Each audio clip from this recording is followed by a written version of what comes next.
There's a lot of questions that have been coming in to the channel and my email, whitetailobsessionoutdoors1@yahoo.com, about when to lime food plots. And to be honest with you, there's no bad time of year to lime food plots.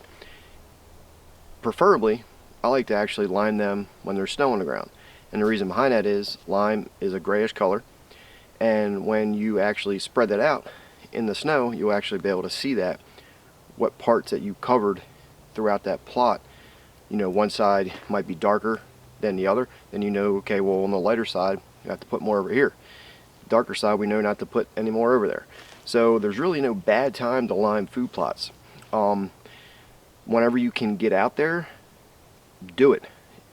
The sooner you can get lime down on your food plot, the better off you're going to be by far. You know, if you can get it down now in the winter, spread it. If you can get it down in the summer, spread it. If you can get it down in the spring, spread it. Doesn't matter. You can spread it in the rain. It literally does not matter when you spread lime. And lime is so important for food plots, not only for the health of the plant, but the health of the deer, because the plants get the nutrients from the soil gives it to the plants give it to the deer. So the more you can lime your food plot and correct that pH up to a 6.5 to a 7, the better off you're going to be as far as success of actually seeing that plot grow and the success that you see throughout the deer.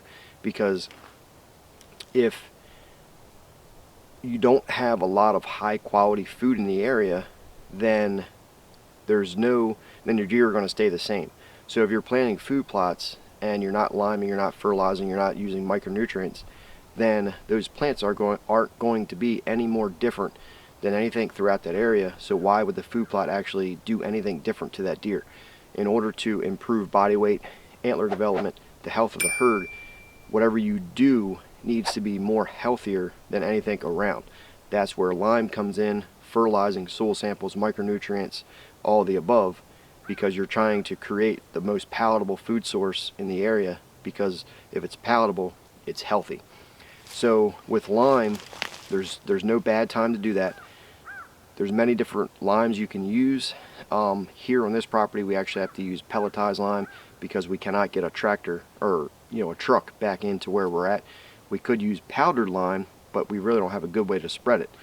So depending on if you can get a lime truck in there, you're looking at $8 to maybe $14, $18 a ton, depending what state you're in, which is like dirt cheap. So by far the cheapest way to spread lime on a larger area is a lime truck. It's cheap. You can get it all the way down to about $8 a ton.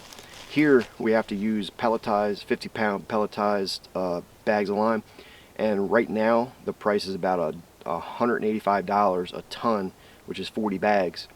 To get back in here, we have to use the four-wheeler, stack it up on a four-wheeler, get it back to the plot and spread it with, we have an ATV, 2 ATV spreaders. We have one attaches to the actual ATV, and we have a pull behind spreader.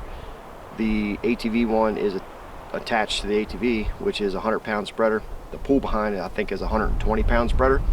So either one will work. I mean, you have to use what you have, to work with. So again, go ahead, do this soil sample, do it now. We're in the process of all this now, getting soil samples and spreading lime. But to refer back to the main question is, spread lime anytime you can. If you can do it in the snow, I prefer that because you can see easily where you spread and didn't spread. If you guys have any questions about this video, go ahead and post them down below. I'm here to help you guys, and I'll see you guys on the next video.